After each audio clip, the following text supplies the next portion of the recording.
talk today, I want to present a different idea for why investing in early child education makes sense as a public investment. It's a different idea because usually when people talk about early childhood programs, they talk about all the wonderful benefits for participants in terms of, former participants in preschool. They have better K-12 test scores, better adult earnings. Now that's all very important. But what I want to talk about is what preschool does for state economies and for promoting state economic development. And that's absolutely crucial because if we're going to get increased investment in early childhood programs, we need to interest state governments in this. The federal government has a lot on its plate, and state governments are going to have to step up. So we have to appeal to them, to legislators in the state government, in terms of something they understand that they have to promote the economic development of their state economy. Now, by promoting economic development, I don't mean anything magical. All I mean is that early childhood education can bring more and better jobs to a state and can thereby promote higher per capita earnings for the state's residents. Now, I think it's fair to say that when people think about state and local economic development, they don't generally think first about what they're doing about child care and early childhood programs. I know this. I've spent most of my career researching these programs. I've talked to a lot of directors of state economic development agencies about these issues, a lot of legislators about these issues. When legislators and others think about economic development, what they first of all think about are business tax incentives. Property tax abatements, job creation tax credits, there are a million of these programs all over the place. So, for example, states compete very vigorously to attract new auto plants or expanded auto plants, hand out all kinds of business tax breaks. Now, those programs can make sense if they in fact induce new location decisions, and the way they can make sense is by creating more and better jobs. They raise employment rates, raise per capita earnings of state residents, so there is a benefit to state residents that corresponds to the costs that they're paying by paying for these business tax breaks.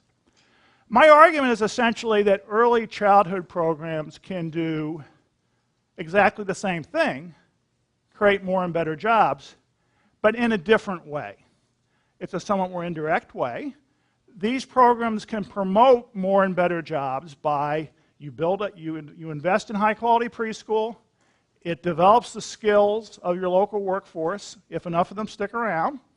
And in turn, that higher quality local workforce will be a key driver of creating jobs and creating higher earnings per capita in the local community. Now, let me turn to some numbers on this.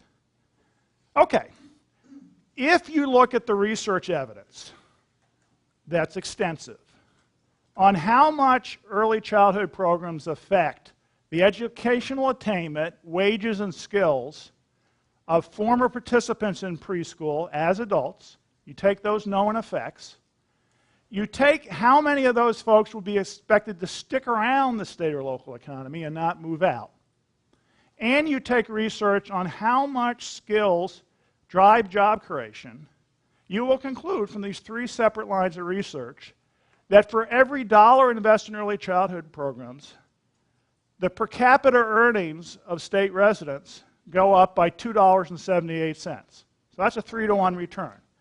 Now, you can get much higher returns of up to 16-to-1 if you include anti-crime benefits, if you include benefits to former preschool participants who moved to some other state. But there's a good reason for focusing on these $3 because this is salient and important to state legislators and state policymakers, and it's the states that are going to have to act. So there is this key benefit that is relevant to state policymakers in terms of economic development. Now, one objection you often hear, or maybe you don't hear it because people are too polite to say it, is, why should I pay more taxes to invest in other people's children? What's in it for me? And the trouble with that objection, it reflects a total misunderstanding of how much local economies involve everyone being interdependent. Specifically, the interdependency here is that there are huge spillovers of skills. that when other people's children get more skills, that actually increases the prosperity of everyone, including people whose skills don't change. So, for example, numerous research studies have shown if you look at what really drives the growth rate of metropolitan areas, it's not so much low taxes, low cost, low wages. It's the skills of the area. Particularly, the proxy for skills that people use is percentage of college graduates in the area.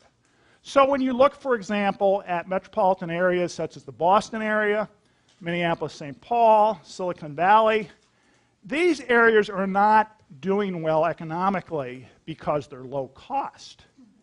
I don't know if you ever tried to buy a house in Silicon Valley. It's not exactly a low-cost proposition. They are growing because they have high levels of skills. So when we invest in other people's children and build up those skills, we increase the overall job growth of a metro area. As another example, if we look at what determines an individual's wages, and we do statistical exploration of that, what determines wages, we know that an individual's wages will depend, in part, on that individual's education. For example, whether or not they have a college degree. One of the very interesting facts is that in addition, we find that even once we hold constant, statistically, the effect of your own education, the education of everyone else in your metropolitan area also affects your wages. So specifically, if you stick in, you hold constant your education, you stick in percentage of college graduates in your metro area, you will find that has a significant positive effect on your wages without changing your education at all. In fact, this effect is so strong that when someone gets a college degree, the spillover effects of this on the wages of others in the metropolitan area are actually greater than the direct effects. So if someone gets a college degree, their lifetime earnings go up by a huge amount, over $700,000. There's an effect on everyone else in the metro area of driving up the percentage college graduates in the metro area. And if you add that up, it's a small effect for each person. But if you add that up across all the people in the metro area, you actually get that the increase in wages for everyone else in the metropolitan area adds up to almost $1 million. That's actually greater than the direct benefits of the person choosing to get education.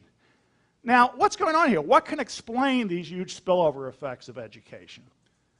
Let's think about it this way. I can be the most skilled person in the world, but if everyone else at my firm lacks skills, my employer is going to find it more difficult to introduce new technology, new production techniques. So as a result, my employer is going to be less productive. They will not be able to afford to pay me as good wages. Even if everyone at my firm has good skills, if the workers at the suppliers to my firm do not have good skills, my firm is going to be less competitive, competing in national and international markets. And again, the firm is less competitive, will not be able to pay as good wages. And then particularly in high-tech businesses, they're constantly stealing ideas and workers from other businesses. So clearly, the productivity of firms in Silicon Valley has a lot to do with the skills, not only at the workers at their firm, but the workers at all the other firms in the metro area. So as a result, if we can invest in other people's children through preschool and other early childhood programs that are high quality, we not only help those children, we help everyone in the metropolitan area gain in wages, and we'll have the metropolitan area gain in job growth. Another objection you sometimes hear to investing in early childhood programs is concern about people moving out. So, maybe Ohio is thinking about investing in more preschool education for children in Columbus, Ohio, but they're worried that these little Buckeyes will, for some strange reason, decide to move to Ann Arbor, Michigan, and become Wolverines. And maybe Michigan will be thinking about investing in preschool in Ann Arbor, Michigan, and be worried these little Wolverines will end up moving to Ohio and becoming Buckeyes. And so they'll both underinvest because everyone's going to move out. Well, the reality is, if you look at the data, Americans aren't as hypermobile as people sometimes assume. The data is that over 60% of Americans spend most of their working careers in the state they were born in, over 60%. That percentage does not vary much from state to state. It doesn't vary much with the state of the state's economy, whether it's depressed or booming. It doesn't vary much over time. So the reality is, if you invest in kids, they will stay, or at least enough of them will stay that it will pay off for your state economy. Okay, so to sum up, there's a lot of research evidence that early childhood programs, if run in a high-quality way, pay off in higher adult skills.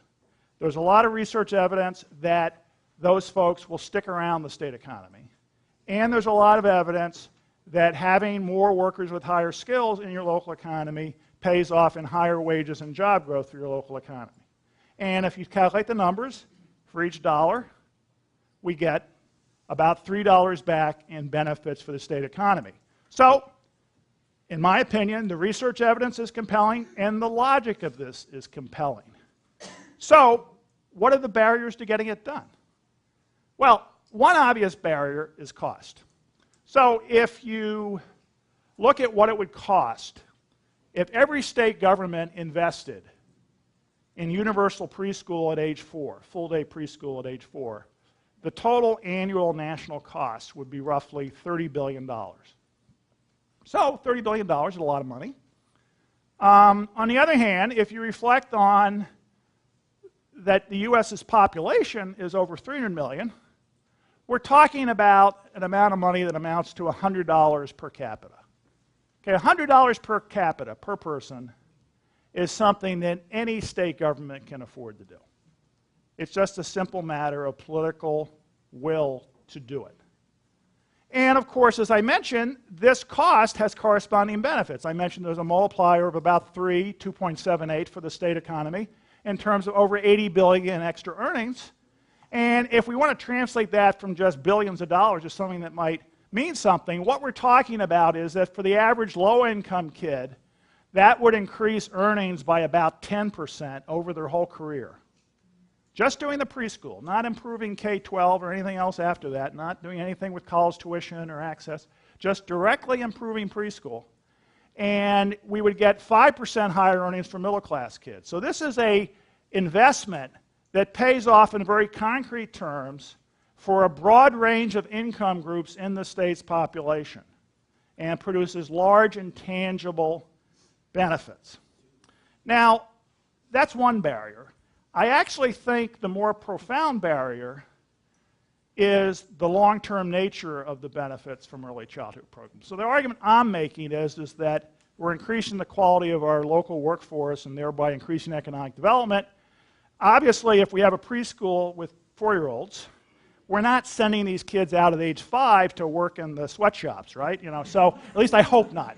So, we're talking about an investment that in terms of impacts in the state economy is not going to really pay off for 15 or 20 years.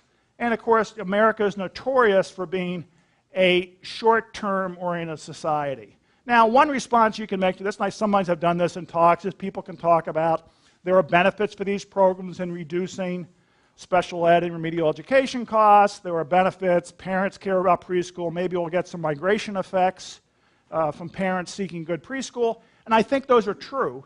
But in some sense, they're missing the point. Ultimately, this is something we're investing now for the future. And so what I want to leave you with is what I think is the ultimate question. I mean, I'm an economist, but this is ultimately not an economic question. It's a moral question. Are we willing, as Americans, are we as a society still capable of making the political choice to sacrifice now by paying more taxes in order to improve the long-term future of not only our kids, but our community? Are we still capable of that as a country? And that's something that each and every citizen and voter needs to ask themselves. Is that something that you are still invested in that you still believe in the notion of investment. That is the notion of investment. You sacrifice now for a return later. So I think the research evidence on the benefits of early childhood programs for the local economy is extremely strong. However, the moral and political choice is still up to us as citizens and as voters. Thank you very much.